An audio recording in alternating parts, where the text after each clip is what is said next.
Ladies and gentlemen, welcome to the first Tony Chipman SD YouTube program, brought to you by our sponsors, Ward 32 News, and that's run by my dear friend, Mr. Leroy St Germaine. Leroy, welcome to the program. How are you all doing? Thank you very much for having me on, Tony. You know what the SD stands for? What's it stand for? It stands for Tony Chipman Shit Disturber. Wow, it looks like we're on the right page. We are going to have fun. Absolutely. Do you know that Ward 32 News is quite famous? Well, I didn't until now.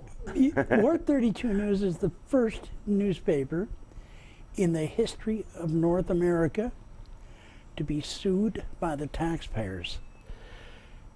A city councilor in the Beaches here in Ward 32 attempted to sue us a few years ago using the taxpayers' money. And the socialist left-wing government that was pretty much in control before 2010, before the wonderful Mr. Ford came along to save us. Unfortunately, Lefty overpowered him, but it's just a battle. The war is still on. But she got her lefty crony, socialist, Marxist friends on city council there to actually fund her lawsuit against little Leroy and his crew of misfits. Well, we are going to have fun, Leroy, because I have had... They didn't win anyway. Well, I have had experiences with our government, with our police, that are disgusting, disgraceful, and despicable, and we are going to discuss it here in the program. Great. But first, I have this impression. I conquered the radio broadcasting industry and the acting industry, winning awards, and not having a clue what the fuck I was doing.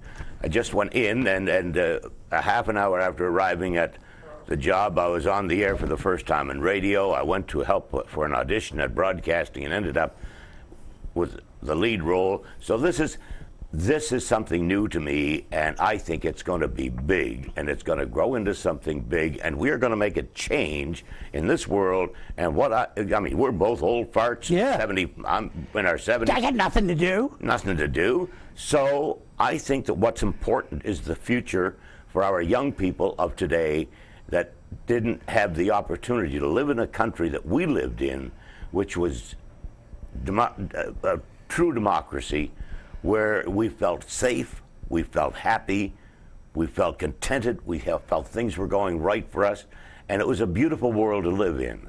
And suddenly it's gone down the tubes and down the tubes, and it's getting frightening. To me, it's turning into almost a Nazi communist type of regime. Not that serious yet, but you know, in Germany before the war, they never ever thought that there was any problem with Hitler. They thought he was this wonderful guy. And the first thing they found was when the Nazis took over, that the police were the worst people in the world. Wow.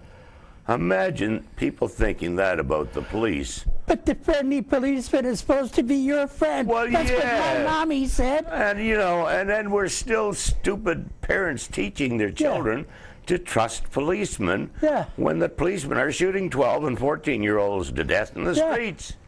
So these are the things that you and I, as old farts, can do something about. Well, we hope so, Tony. We can unite people.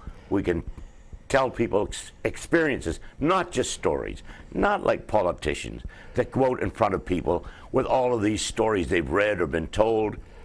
We can go there with experience. And what I'm going to do is I'm going to take this opportunity to, first of all, let people know who I am as a person. And then as we progress in this program, hopefully we will get out to the public the corruption in the police force, the governments that are so screwed up, the legal system that is so backward. We're still operating a legal system that was started in the 1000s, and the only major change to that legal system has been in the 1600s when they brought in the jury system. Otherwise, we're still operating like they did in the 10,000s, 2,000 years ago. Not much has changed. You know, you'd think we were still living in caves. So anyway, those are the things that I'm going to be attacking. But for tonight's show, I'm glad you're here, and you will be sponsoring the program, you and Ward 32 News, which I really, really appreciate, because when I started 30 years ago with this protest, and I will explain all that later, but I haven't been able to find anybody in our society that cares as much about the future for our youth as I do, and then I found out you do. Yeah. And we can fight together along with James Sears, Arthur Potts, and a few others that will be guesting on the show as we go along. But for this evening, I want people to know who the hell this Chipman is. Good idea. Sounds like a cranky old man who's thoroughly pissed off. There you go. And you got me. So we have one good thing in common right there. And the SD shit disturber, hey, welcome to the club, pal. That's it. And I know that on Facebook there's a group of us over 70 that want to start the over 70s shit kicking club. All right. I'll be joining it. So there you go. The thing that we have is we have the knowledge of what it used to be like when it was good. Let's try and bring that lifetime back. Let's try and bring some of the laws and regulations. You know, I have a theory that our legal system, our democracy, is like a pie. And every time they enact a new law, they take a slice of our pie of freedom. So the more laws they have, the less freedom we have. Yeah. And they never take the laws off the books. There are still laws in the books that they're finding that are just absolutely useless. There's nothing in the world that can relate to those laws. So things have to be changed. Absolutely. And hopefully we can do it. Now, I'm here because I'm 75, and I just turned 75, and I've had so many disgusting things happen to me in Toronto that I said, before I go, I have to do something about it. Because as a kid, I have always wanted to be a soldier. That was my first thing. I went to my mom when I was about 5 and told her about a dream I had the one night that I was on the battlefield fighting for our rights and freedoms, and I died on the battlefield. And she said, "That's all right, Tony." She said, "You just remember to always stand up for what you believe in and what you believe is right. And you don't let people push you around. If somebody pushes you, you push them back, and you push them harder." And I remember one day I was about 6, and my sisters locked me out of the house. And that didn't stop me, because I put my fist through the window, which was glass. And while my mother was wiping the blood off my hand and fixing up the cuts on my hand, the girls were teasing me, and I turned to them and I said, "You bitches ever do that again, I'll kill you." And Mom said, "That's it, Tony, you tell them, you stand up." So that's been my life, is right. Standing up. And I want people to understand that it still goes on to this day. And most of my life has been spent following the things that were set up for me by my mother and my grandmother. And that's why I love them to the end. And I talk to them every night before I go to bed. And that was the only two loves in my life, were my mother and grandmother. And you will find out why as we go along. And I tell you the wonderful way they inspired me.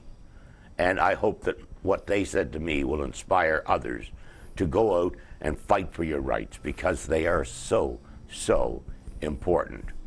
And another thing I did as a kid when I was 11, well, no, I'm not going to get into any of that now, because I'm going to be talking about it later.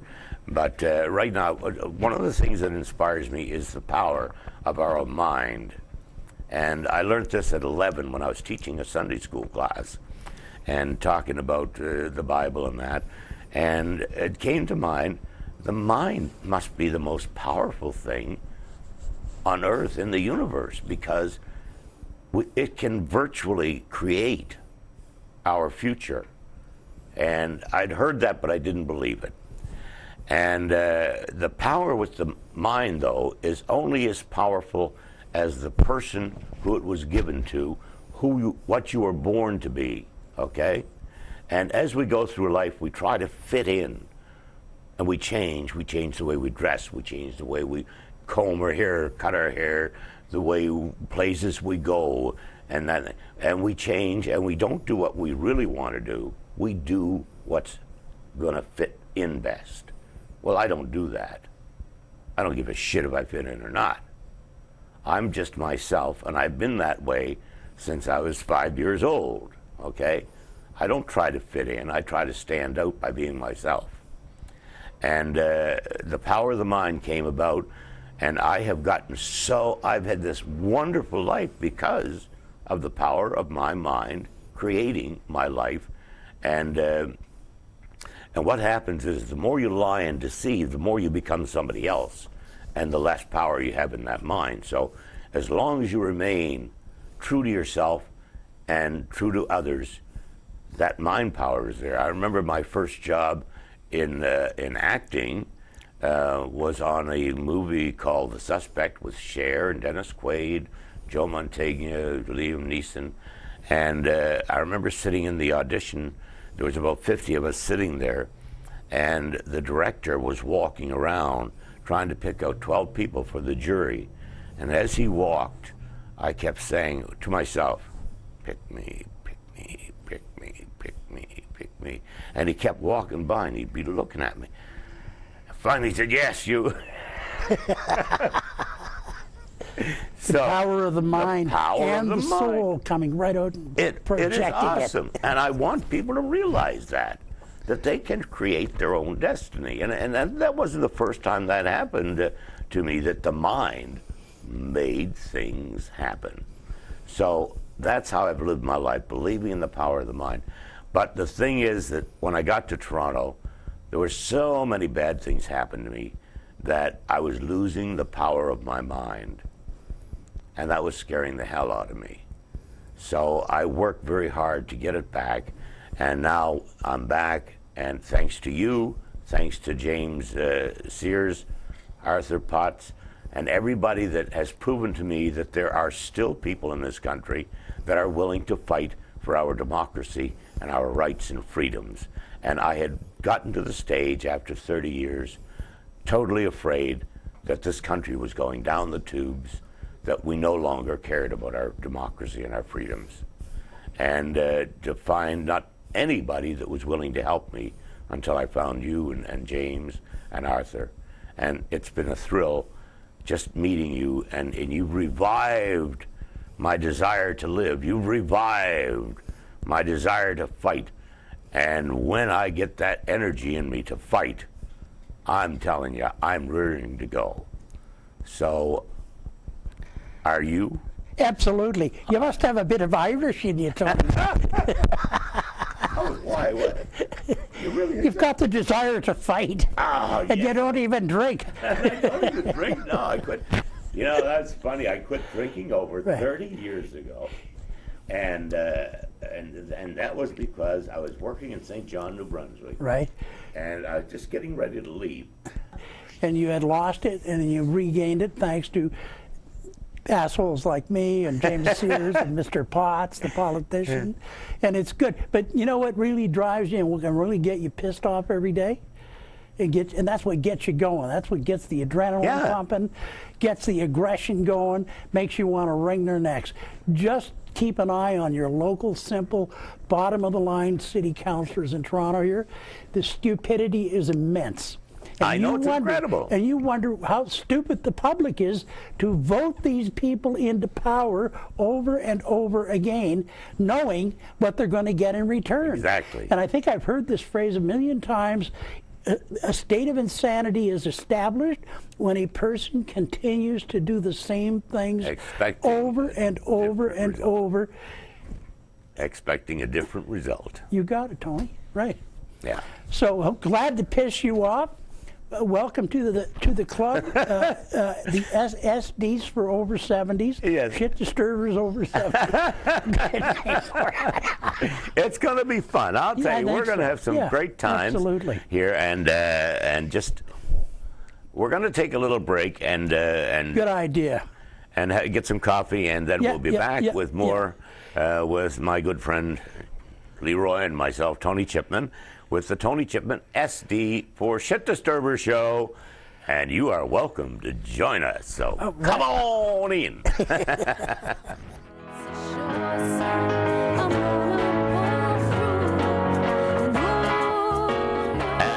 Welcome back to the Tony Chipman SD Show for Shit Disturber, along with my good friend Leroy St Germaine from Ward 32 News. And tonight I'm sort of spending the evening just wanting to let you know who I am, and that I'm not some crazy 75-year-old nutcase that just suddenly got the urge to come out and speak up against the police and the court system and the judge, the government. No, this has been going on for some time, and it's been my life to stand up and fight for the rights of myself and others, and I've been doing it since I was 5 years old. And I'm going to tell you some stories that will back up what I said. And but first, I want to let you know who I am.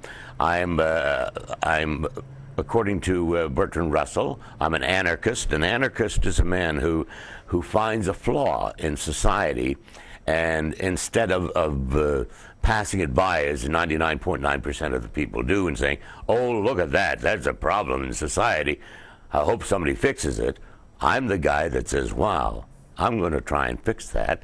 And the problem is, with an anarchist, is you have the problem, first of all, trying to fix the flaw. Then once you've fixed it, you've got to convince people that there was a flaw, and then you've got to convince them that you fixed it and that it's all right now before it is done. And it's a tough job being an anarchist. Now, the other big belief I have is in George Orwell, who once quoted, in the time of deceit, in the time of the world deceit, telling the truth will be a revolutionary act. So I like to consider myself a revolutionary because I don't like lying. And that comes from when I ran away from home at 12 and my grandmother took me in. And the first night we were there, she handed me a can of tobacco and said, here, Tony, you want a cigarette? And I said, oh, no, I don't smoke, Ba. I called her Ba. That was my nickname for her. And she said, don't lie to me. You've been smoking since you were 8 years old. And I said, how did you know that? She said, because I know everything. So don't you ever lie to me. So I went through life, and here's what I hope that young people will think of. I went through life, and every time I was going to do something that might be a little fucked up, I would say, how will I explain this to my grandmother, Bah, if I get caught? And if I couldn't explain it, sorry, I ain't going to do that.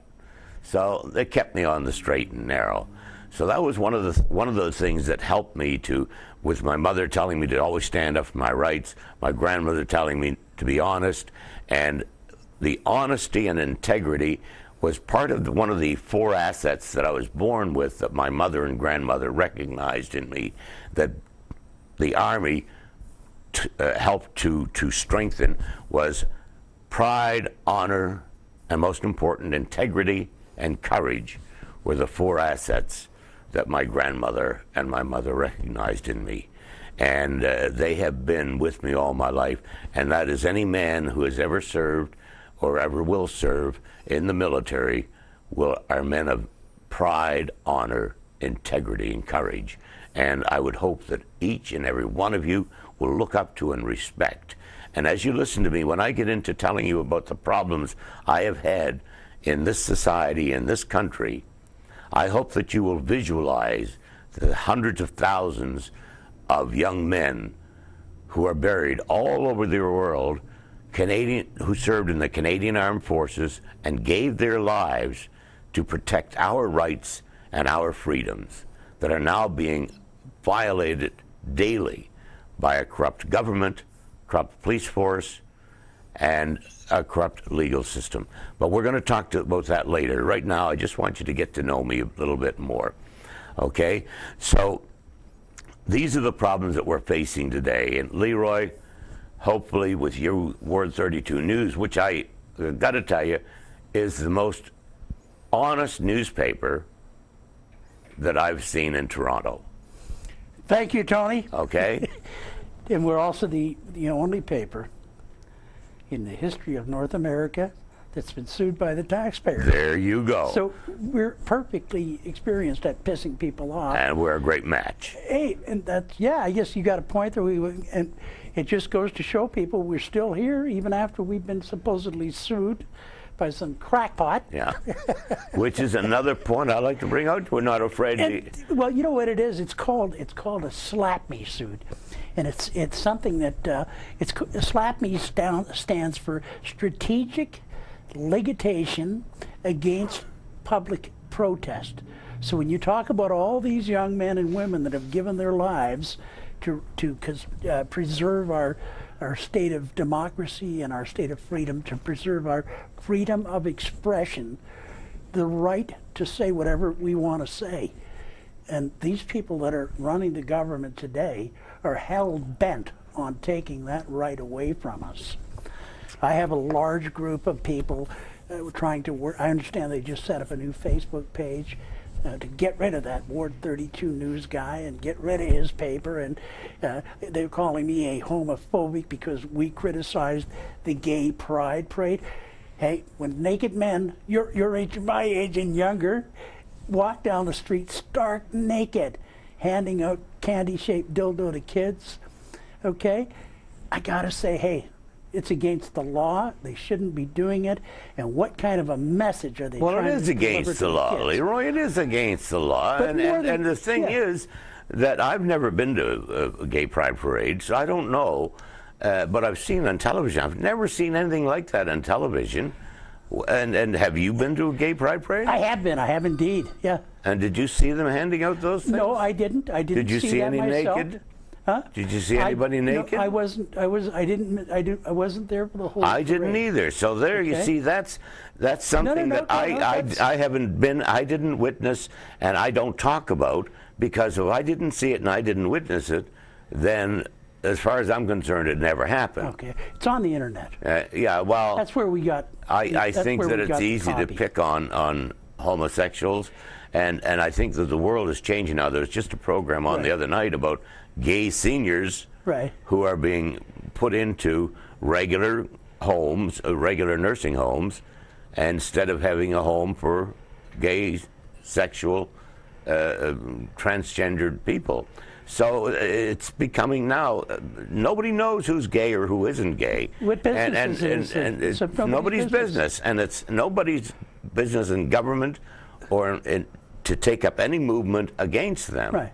And that's why I disagree with if you're telling me about this stuff going on in the Gay Pride Parade, which is something I've never been to, and I can't say it's happening, but you've been there and you say it didn't happen. Yeah. Well, no. It's because I wasn't there when it happened. Yeah. Okay.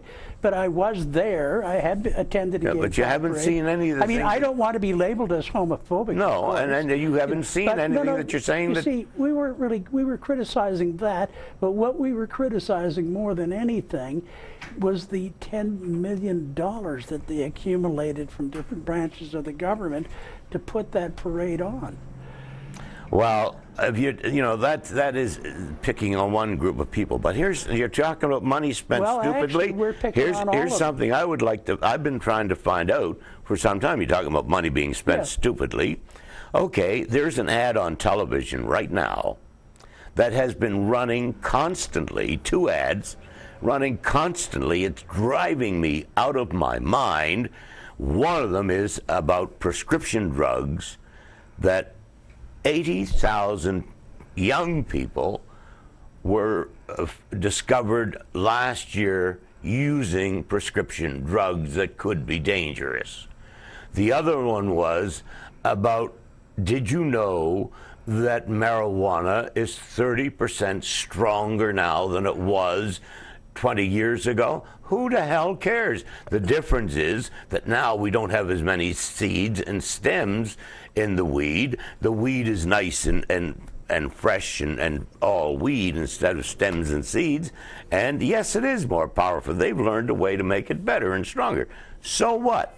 There's never been a death reported by marijuana. You would have to smoke 1,500 pounds oh my God. of marijuana in 15 minutes in order to overdose. Did you know that? Yeah, God knows I've tried, Tony. I know, so fine. But it can't be done, believe me. No. It can't be done. It can be, or you can't. I've won a few pancake eating contests, but that's one you can't win. So now I'm watching this, and it's running like 3-4 times an hour.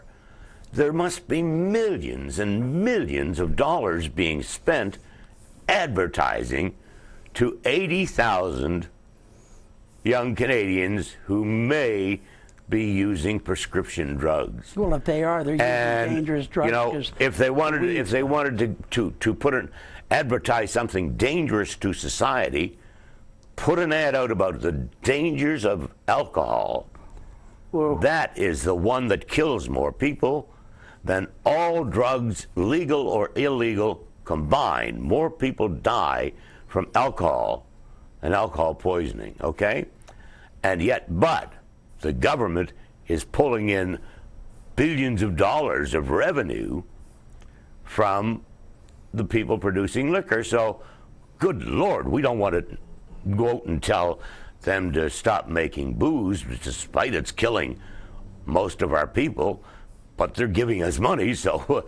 And these drug dealers, they're not giving us anything. They're not getting their end, right? You know, so that's one of the big beefs I have, and I wish somebody would find out how much money has been spent in the last few months on those advertising for the marijuana and the prescription drugs, because that is a total waste of money, and I think it's disgusting and disgraceful, and the government should be held accountable for it. We have veterans who can't get medical care. We have 3 out of 10 children in Canada are living in poverty. Yet here we are spending millions to stop people from doing something that is no more harmful than drinking a cup of coffee, and spending millions of dollars to tell them to stop drinking the coffee. I mean, it's insane. So these are the things that I want to get around to talking about and discussing in the future with you and with Arthur Potts and with James Sears and anybody that in the public that has a beef that they would like to air, that they would like to get out, would like to tell people about. And I know that when I first came to Toronto and I filed my first complaint against the police, there was a civilian complaint review board, and what you did was you went to them as a civilian to report it, and then you had to go and report it to the police. Then the police had to investigate it first, and if they thought it was necessary, they would send it back to the civilian complaint board. And those, back in the 80s, there were an average of 1,000 complaints a year against the Toronto Police Force, and of them, no more than 5% ever got transferred back to be investigated by the civilian complaint board. So you see, we're turning into a police state, you know, and people are sitting back and doing nothing. And between us, I hope that we can get people to start thinking and change their mind and start thinking about fighting back and getting rid of these politicians that are lying to them and just making their lives miserable. Okay? Oh, excuse me. So hopefully, through this program, we will get people inspired to stand up and fight for your rights and back these thousands and thousands of young men who gave their lives for our rights and our freedoms. I think we should be teaching our Charter of Rights and Freedoms should be taught in school. Nobody knows what our rights and freedoms are. I've asked people, how many times is the freedom of speech mentioned? No mention of it at all in our Charter of Rights and Freedoms. They miss out a lot of stuff in school. You know, I've noticed that. Yeah, that's something that they should be teaching in school. Is our Charter of Rights and Freedoms. Right. Okay. So hopefully through this program we're going to get people inspired to do that. And I've been doing it all my life. and I know that I can go back to my childhood days and fighting. And I'll tell you what. I'll tell you about my childhood days when we come back. Yeah, let's take a break and good. And go have a piss. Sounds like a good idea, Tony. Okay. I'm feeling it up to my neck. All right, let's go. We'll be back in a minute, folks. Don't go away. Yeah.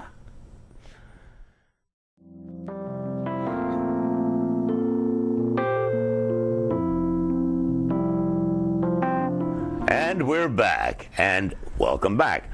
James Leroy, I'm thinking of James Leroy in Denham, which was a good friend of mine back in the 80s. Right. But Leroy, you were just telling me about this, a great thing for seniors. Yeah. Could you explain a little bit more? Yeah, well, you know, the Beaches Blues Fest is a non-profit group. That's one of the groups that I'm involved in. Been doing it for 21 years. And I was talking before about the Pride Parade getting all that money. Yeah. We have never even applied for a grant, ever. We've always made everything Okay, so we do. what is it? What is this festival? Explain the festival. We used to do it outdoors, in the parks and so forth. But the bureaucrats at City Hall have made it impossible. It's not about the money. It's about, even though we have something planned and something's about to happen, they'll come up with a reason why we can't do it. Something that's really stupid. What is it that you do? Is this? Well, we entertain the public. Where do you entertain the public?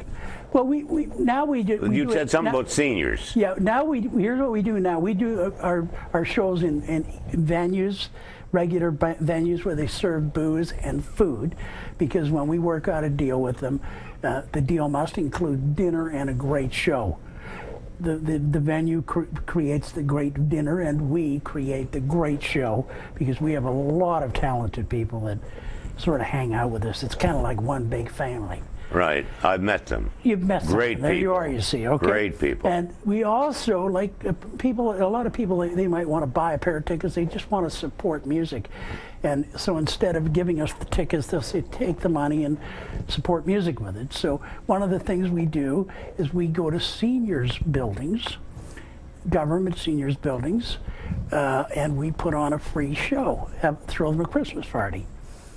And so that way we have found that a lot of times when we try to invite people out like that to a venue, they can't make it because they're in wheelchairs or they're just, so we decided this past year we started going to the locations. Excellent. Well, I think that's great, and I commend you for it.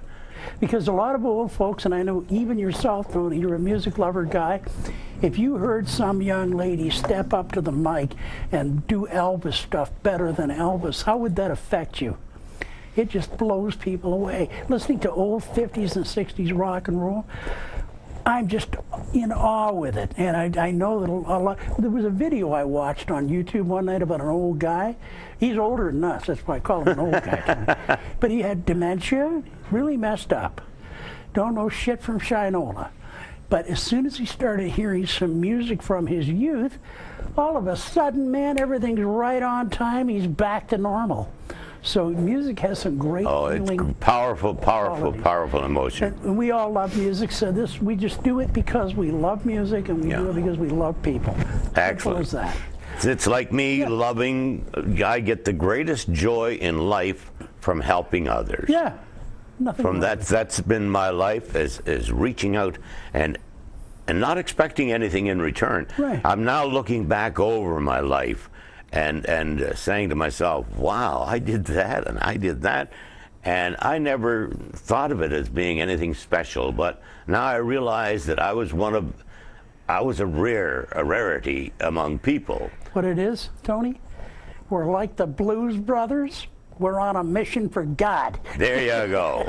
Well, and here's some of the few things that you should know about me. I don't believe in religion, for one thing, but I am spiritual. I do believe in creation, not evolution. I don't believe we came from monkeys. I believe we were created, and our Creator, I worship our Creator, because to think that somebody could create something as wonderful as a human body with all of the emotions that we have and the things that we have. So I don't call him God. I call him Pops. And I talk to him at night before I go to bed. And I say, hey, Pops, had a good day today, or had a crappy day today. But, you know, but as for religion, I as a kid, spent much time in church. I was head choir boy, went to church Sunday morning, Sunday evening, taught Sunday school at 11 in the afternoon, went to choir practice on Monday, Boy Scouts on Tuesday, Anglican Young People's Association on Thursday. Church was my second home, and they even wanted to make me, they said, if you want to become a minister, we will pay for all of your expenses. But I didn't, I started to look at religion, and some of it just wasn't true. It just was so unbelievable. And I looked for the believable stuff. When I was teaching Sunday school, I remember talking about Jesus going around and tipping the bank tables over. And that inspired me, and that has been my inspiration in life, that somebody had the courage to go up against the system and fight the system. And boy, I don't think of him as the Son of God. Or I think he was a man with the first man that had the courage to stand up against the system. So that is why I don't believe in religion, but I am a spiritual person. Okay? And I don't believe in unions, because I think unions are there to stop anybody that has any inspiration to become anything is going to be nothing as long as they belong to a union. You have nowhere to go. You do what the union tells you. And many of the unions, that's why we don't have as many unions in the States as there used to be, but there are in Canada still. And for example, our government's employees are just ripping us blind. They're stealing us blind with their pay. So these are the things that I don't believe in. Okay, so and I'm afraid of our government. I call our government the Nazi conservatives under Adolf Harper. Okay, so because when he did, here's what the first thing turned me against the Nazi conservatives. When Adolf Harper informed his party that they were not to say anything, not to open their mouth without his permission. Do you remember that? I don't recall hearing that, but well, that was his order to his party, was you don't speak right unless you've cleared it through me, which was the foundation for communism and for Nazism, that you didn't dare speak about the party without, permission. They have the same ruining going on right here, even on a municipal level. Yeah. I exposed a BIA, for instance, and at the end of it all, I had a meeting. I got a call from the apple-munching, granola-eating integrity commissioner who rides a bicycle, very politically correct young woman, is a criminal lawyer by profession, I believe, and it seemed to me at the end of the meeting, the only thing they were interested in is where did I get the information to expose this group of thieves. And I concluded at the end that they weren't necessarily thieves, that a lot of them were people that just had no idea what they were doing and should not be entrusted with their brother's money because it gets spent foolishly or stolen. Yeah.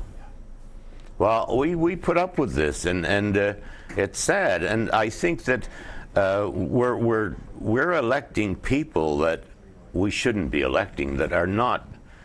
They're in it for the money. Totally. They're totally in it for the money, and I think that's where we're going wrong in this country, and we're talking now about just some of the things we're talking lightly about them now, but hopefully in the future, as the program progresses, I want to get deeper and deeper into these subjects of the police, the courts, the government, and the government organizations, okay? This is what I want this program to be about. And what I want is the people who are viewing this program that are having the same problems that I went through, I want to get them in here to talk to them, to let them tell the world what's going on. Okay? So that's the meat of this whole program, is to get information out to people so that they can use that information. And any information that I give you is gained not from listening to other people, but from my own experience. And it's been a frightening experience. I've had the most beautiful experience in my life in Toronto, and I've had the most disgusting, hateful experiences in my life in Toronto. And throughout this sessions with you and my guest, we will be discussing the things that have happened to me over the years, and I hope that through these discussions that people will see and feel the need to stand up and fight for their rights. And first of all, they have to know their rights. And somehow or other, I think we have to get people aware of the Charter, the Canadian Charter of Rights and Freedoms, because I don't think that there's 1% of the population that has any idea of what is on that document. And it hasn't been well publicized. I actually asked somebody one time, how many times is the right to free speech mentioned? And they said, oh, I don't know. I said, could you get me a copy of the charter so I could read it? And the only thing they have on there is, we have the right to dissent. So I immediately went to my Webster's and looked up dissent. And that's the right to disagree, the right to have a difference of opinion, and the right to express it. But, as you say, people are afraid, and if you do express it, you're, as I found out, I expressed my opinions and my thoughts 3 times against the police, and 3 times I was arrested and falsely charged with a crime. And I have known people who have said, why don't you file a complaint against the police? And they said, what? And had them on my ass for the rest of my life? Fuck you. So people are afraid of the very people that all the thousands of men who died protecting our rights and freedoms, they left it over to these scumbags to protect them, and they are the ones who are the worst violators of our rights and freedoms. Seems that way. Yeah, so we have a major, major problem, not only in Canada. This is a world program, and if we in Canada can come up with a successful solution to these problems, we could change not only Canada, but we could change the world. Yeah. But we have to work together. We have to, everybody has to get involved. And in Canada, we have this silly thing about Canadians are so nice. You know, they are nice. They are nice to strangers. Yeah. They are nice to anybody from the States or Europe or whatever. Oh yeah, oh, you're from the States. Oh, isn't that nice? Oh yeah. And then as soon as they turn around, walk that fucking stupid Yankee, you know.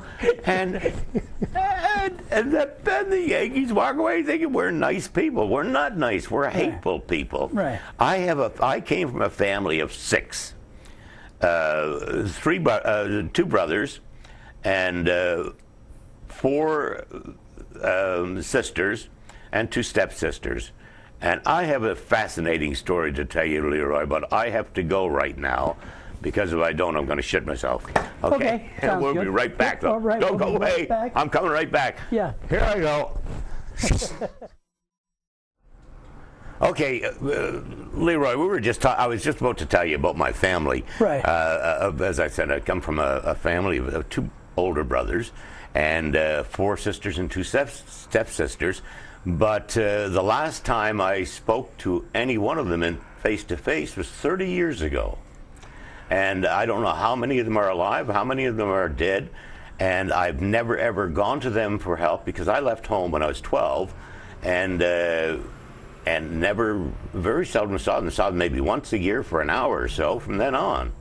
So family is not what we think it is in Canada. I don't know about other countries, but here in Canada, family, for some reason, we put on this false front of being a nice nation of nice people to strangers, whereas we're hateful to the people we love and the people we care for.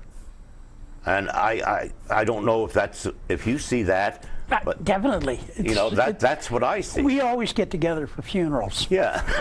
I haven't been to a... We don't have them often, but every time we have a funeral, we get together for funerals. I don't go to funerals. I have not... And weddings. Yeah. Some of the or weddings. I went to... getting married and that. So I was married once. I like the idea of the free booze and the free food, Well, I don't drink, and that's another thing I wanted to bring up. It's an interesting story. I learned from from things that happen to you, good or bad, always leave a lesson. Everything leaves you with a lesson. And I remember I was working at CHSJ in St. John, New Brunswick, and I'd quit working, and I was getting ready to leave for Los Angeles to head to Hollywood to win an Academy Award. And suddenly I got staying at a friend's place, Beecher's place in St. John, New Brunswick. He worked at the other radio station. And between the two of us, I drank a bottle of scotch, he drank a case of beer, and we're chit-chatting back and forth. And then good night, we're going to bed.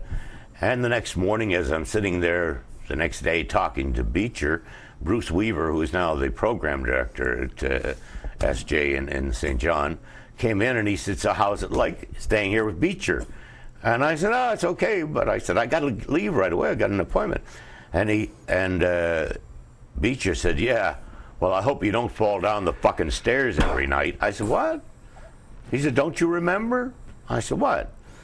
He said, "Last night," he said, "about 3 o'clock in the morning, I heard this crash bang. I went out, and there you were lying at the foot of the stairs. Don't you remember that?" And I said, "No." And he said, "I asked if you were all right, and you said, yeah, just going to get a cup of water." And you get up and went out to the kitchen, got a glass of water, and went back to bed.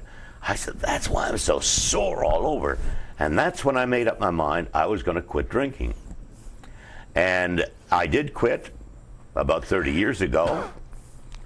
And one of the things I found was I couldn't be around people who were drinking because the smell of booze just made my stomach turn. I couldn't figure out why until I realized that when I was growing up, my stepfather loved to come home on a Friday night drunk, and about 2 o'clock in the morning haul me out of bed when I was, 10, 11, 12 years old, and beat the shit out of me just for something to do. And I knew that none of my family was going to help me, so I'd have to get out of that situation on my own. And one night I grabbed my sister, my kid sister, who I understood he was sexually touching her, and that pissed me off, so that's what I did. I ran away from home at 12 and never looked back.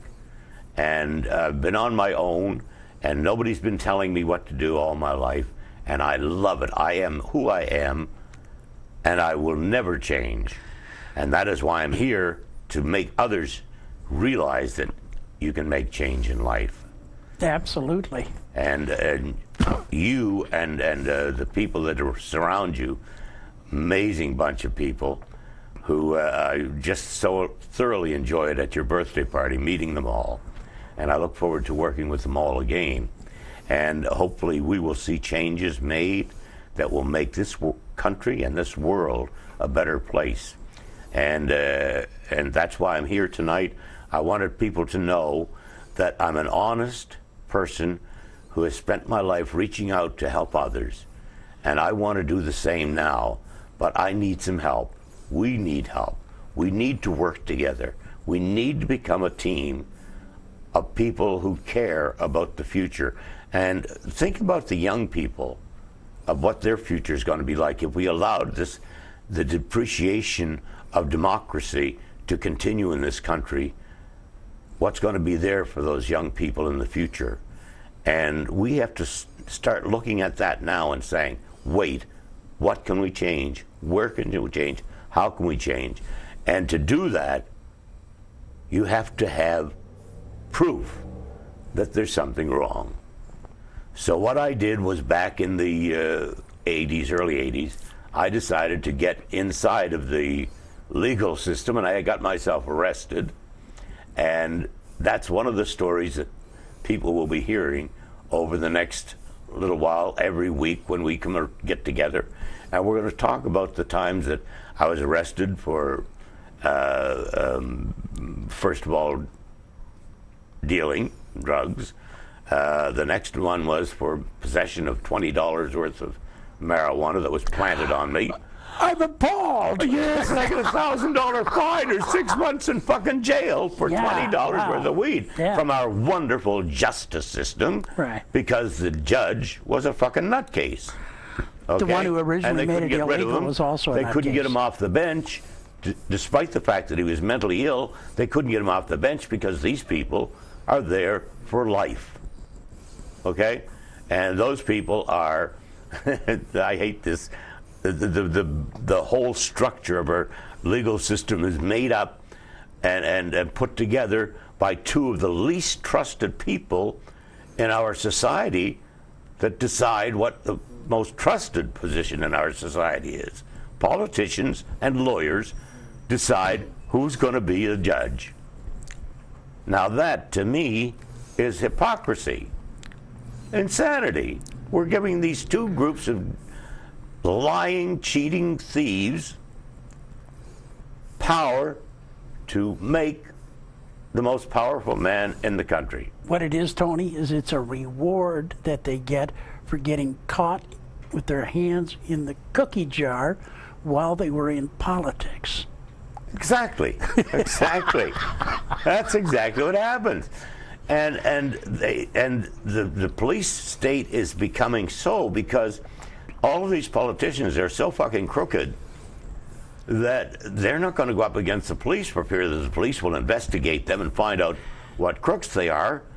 So I remember that Kelway is the representative for Ward 32. The head of some communist regime. Well, I don't know where he... NDP it is. It's kind of like a communist regime. I called him about my problem with the police and being arrested 3 times and falsely accused of crimes, and he said, "Oh, well, Mr. Chipman, we, the government, do not interfere with the actions of the police." I said, "What?"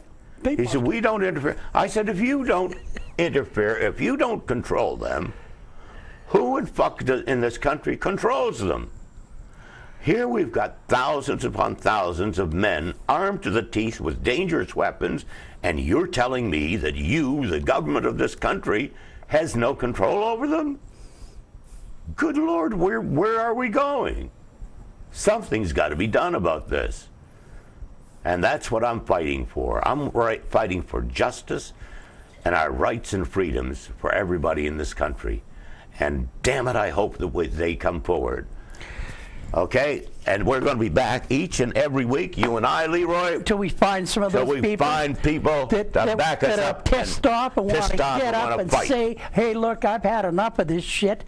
Let's get on with the battle." Okay. All right, brother. And that's up to you and you and you and every one of you. And I look forward to hearing from you.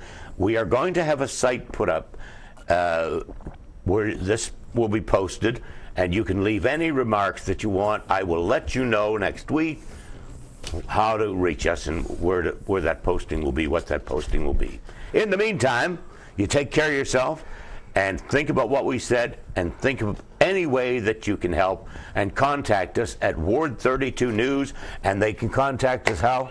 Yourwardnews.com. Yourwardnews.com. Okay. Yeah. You got it, and we'll see you next week. Have a good one. All right. We're done.